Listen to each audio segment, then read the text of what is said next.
Ya, assalamualaikum warahmatullahi wabarakatuh. Sampurasun, merdeka. Hari ini tepatnya tanggal 2 Juli bertempat di Telkom University. Kami para pelaku pengolah sampah, lalu kemudian juga para pengusaha, akademisi sedang berkumpul, berdiskusi, membahas persoalan-persoalan sampah yang sampai ini hari tidak kunjung selesai ya. Kita punya di Jawa Barat khususnya, Bandung Raya lebih khusus, punya apa yang disebut Sari Mukti, hutan yang kemudian dijadikan tempat pembuangan sampah dan bukan TPA, memang dari awalnya bukan TPA, yang sudah overload, tetapi tiba-tiba kemarin ada sebuah kebijakan dari pemerintah Provinsi Jawa Barat lewat sekretaris daerahnya yang kemudian akan mengolah lagi dan menggelontorkan biaya sebesar 18 miliar kurang lebih, dan ini mendapat semacam kritikan atau pertanyaan banyak dari berbagai pihak bahwa Sari Mukti sebaiknya ditutup karena sudah tidak layak dan sudah menimbulkan berbagai masalah, tetapi justru pemerintah membuat kebijakan yang berbeda. Di pihak lain, sebagaimana kita ketahui juga, kita punya TPA yang dipersiapkan yang disebut Legok Nangka, yang sudah dicanangkan dari tahun 2010, yang konon kabarnya sudah menelan biaya kurang lebih 1,7 triliun, dan pernah saya pun dijadikan narasumber oleh Pansus DPRD. Sepertinya masalah sampah ini tetap berputar-putar di sekitar itu dan tidak ada kunjung penyelesaian. Nah, hari ini syukur alhamdulillah, di hadapan saya ada seorang ahli di bidang persampahan, seorang akademisi dari sebuah perguruan tinggi terhormat yang melahirkan presiden, yaitu dari Institut Teknologi Bandung, dan juga sudah ada karya yang nyata yang sudah diterapkan.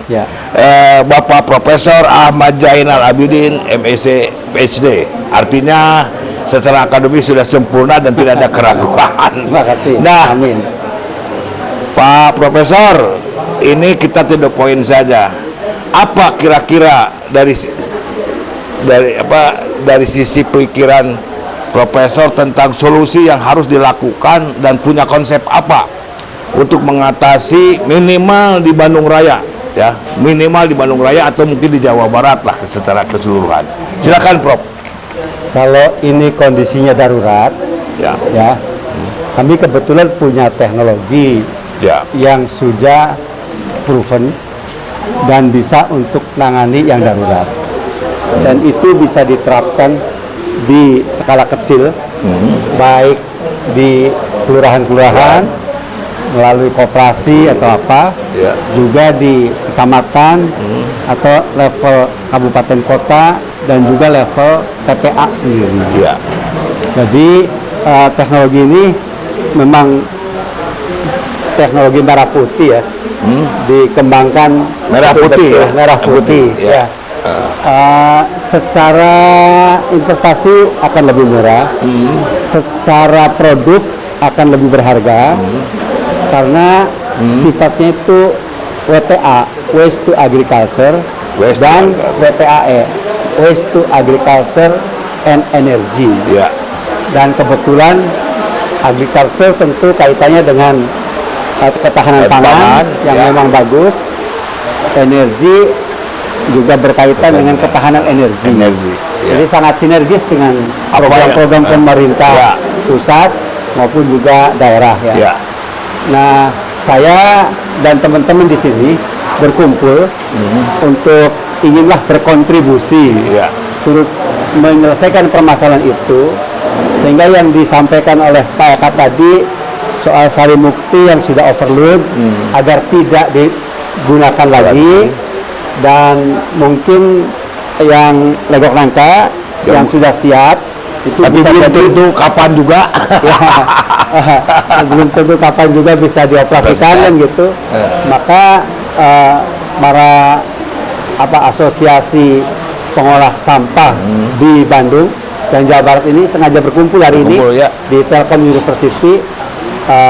Mudah-mudahan nanti kami bisa memberikan solusi-solusi yang konkret dalam waktu dekat ini. Ada yang bisa diselesaikan dalam seminggu ini.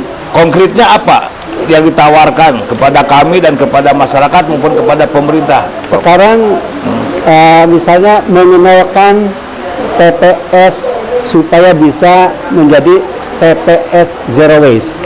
TPS Zero Waste di setiap TPS. Di setiap TPS.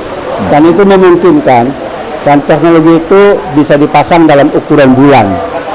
Ya. Kapasitasnya kalau TPS itu paling kan sekitar 3 sampai 10 ton per hari. Per hari. Okay. Sampah apapun ya. Sampah apapun. Karena kita mempunyai sistem pemilahan industrial. Ya, sehingga sampah campur aduk dari masyarakat bisa langsung dipilah dan semuanya diolah untuk menjadi apakah itu pupuk, apakah itu pakan ternak, ataukah juga kompos, atau jadi pestisida organik dan energi. Kalau plastiknya dikemanakan, Prof? Plastik ini kebetulan ahlinya saya. Saya ini sebenarnya pernah jadi presiden Himpunan Plastik Indonesia atau Polimer Indonesia. Jadi itu keahlian saya. Plastik itu dibagi dua macam. Ada plastik yang bisa didaur ulang dan ada plastik yang tidak bisa didaur ulang. Nah, plastik yang tidak bisa didaur ulang itu diselesaikan dengan teknologi recovery namanya. Recovery. Jadi setiap barang itu ada akhir hidupnya. Dan akhir hidup itu haruslah dengan husnul khotimah. Dan cara mengakhiri hidup plastik secara husnul khotimah adalah dengan teknologi recovery. Nah, teknologi recovery nanti plastik tersebut bisa menjadi fine chemical, apakah itu monomer atau bahan kimia yang lain yang mempunyai nilai lebih tinggi. Misal contohnya polistiren, styrofoam, itu bisa menjadi monomer kembali stiren, bisa digunakan lagi, bisa juga menjadi misalnya PI, polymer imidazole. Yang ini bisa dipakai oleh Pertamina untuk mengurangi senyawa sulfur. Sulfur itu ada dalam BBM akan merusak alam. Karena dia asam dan batu-batu juga bisa rusak, gunung-gunung bisa gundul, hutan pun bisa gundul, semuanya jadi malapetaka. Tapi dari sampah yang tadi, produk itu bisa diciptakan dan bisa dipakai untuk mengurangi bahan seperti itu. Itu contoh. Yang kedua, bisa dibikin juga sebagai sumber energi, apakah itu BBM atau apa. Tapi teknologi saya yang paling ampuh sekarang adalah mengelola semua sampah residu sampai nol, itu menjadi pestisida organik, menjadi pupuk, kompos maksudnya, dan menjadi bahan daur ulang. Itu semuanya selesai. Jadi dengan teknologi tungku pestisida Masaro ini, semua sampah residu itu bisa jadi nol dan berguna semuanya. Baik. Perlu lagi TPA. Saya mendengar ada satu konsep dari Profesor dan kawan-kawan tadi mendengar ada yang disebut zero waste dan zero TPA. Nah, ini zero. Jadi tidak perlu TPA ya? Bisa dijelaskan sedikit, Prof? Zero waste itu seluruh sampah baru yang datang bisa diolah semuanya dan tidak ada yang perlu masuk TPA. Tidak perlu masuk TPA. Jadi ini Jawa Barat masalahnya sudah hutan yang dipersilakan TPA itu mencapai hampir 190 hektar, termasuk Namo di Cirebon, Pokok Nangka, Sarimukti.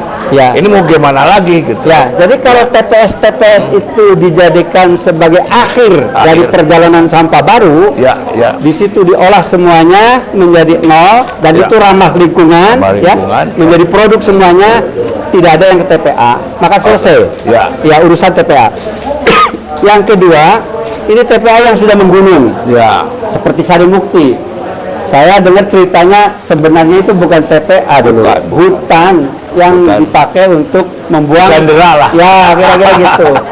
Itu bisa di mining, diambil lagi, lalu diproses. Pertama dipilah dulu, menjadi nanti satu kompos, dua bahan daur ulang, dan yang ketiga itu pestisida organik. Jadi yang ribuan ton di situ sudah numpuk selama kurang lebih 15 tahun bisa bisa dikosongkan lagi, bisa ditamankan lagi, bisa dihutankan lagi. Itu kewajiban Pemprov Jawa Barat. Sekarang tinggal Pak Gubernur, apa dia mau memberi pupuk gratis ke semua petani, kompos gratis ke semua petani, tapi nanti lingkungannya bersih, ataukah mau membiarkan begini terus 18 miliar.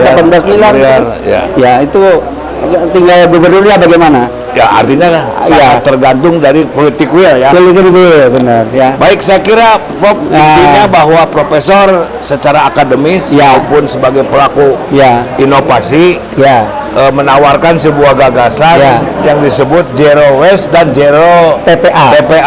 Dan insya Allah ini bisa dan muncul nanti taman-taman baru atau hutan yang lama tumbuh kembali. Sejalan dengan apa yang dipidatokan oleh Bapak Presiden ketika dilantik atau dikukuhkan di MPR, mari kita berswasembada pangan, berswasembada energi, dan berswasembada air. Ya, betul. Baik, saya kira demikian teman-teman sekalian, apa yang disampaikan ini adalah sebuah fakta bahwa kita sebetulnya kaya dengan ilmu, kaya dengan pengalaman, kaya dengan kemauan. Persoalannya adalah kesempatan yang tidak kita miliki dan peluang yang tidak diberikan. Ya, semoga ide-ide kita dan pikiran dan tujuan baik kita didengar oleh Pak Gubernur, juga Pak Wali Kota dan betul kita bisa berkontribusi. Dan mungkin untuk Indonesia juga, bila perlu kita sampaikan juga kepada Bapak Presiden. Jadi secara akademis profesor bertanggung jawab atas konsep-konsep tadi. Sangat bertanggung jawab. Dan kalau mengenalkan sampah sangat yakin 100%. Tinggal produknya mau digratiskan ke masyarakat sehingga petani itu bebas pupuk dan bebas pestisida, kan? Atau mau dikomersialkan. Jadi bernilai ekonomis. Baik, saya kira demikian. Ada 5 poin yang penting dalam konteks sampah. Pertama, kita buat konsep yang harus merubah paradigma berpikir. Kita sudah harus tinggalkan yang primitif ini, yang diungkat-angkut lalu dibuang begitu saja. Ke yang disebut TPA ataupun ke hutan begitu. Lalu kedua, bahwa kita harus memberikan nilai edukasi kepada masyarakat, di mana masyarakat juga setahap demi setahap untuk diberikan sebuah edukasi. Yang ketiga, bahwa sampah adalah material sebetulnya yang bernilai ekonomis dan bisa merubah teknologi ini dari beban menjadi modal pembangunan. Oleh karena itu, maka di dalam hal pengolahan sampah adalah juga penciptaan lapangan kerja di mana ini kita sedang sulit juga. Ada solusi. Kalau 10 ton kira-kira bisa merekrut berapa orang? Minimal 20 ya. 10 ton. 10 ton. Yang minimal 10 orang. 10 orang. Artinya itu adalah penciptaan lapangan kerja. Dan yang terakhir tentu adalah lingkungan bersih. Demikian, terima kasih atas perhatiannya dan semoga ini bisa membuka mata kita bersama, dan mari kita wujudkan Jabar Hejo, Jabar bersih dari gerakan dengan zero waste zero waste dan kebersamaan. Oke, terima kasih. Sampurasun. Sampai.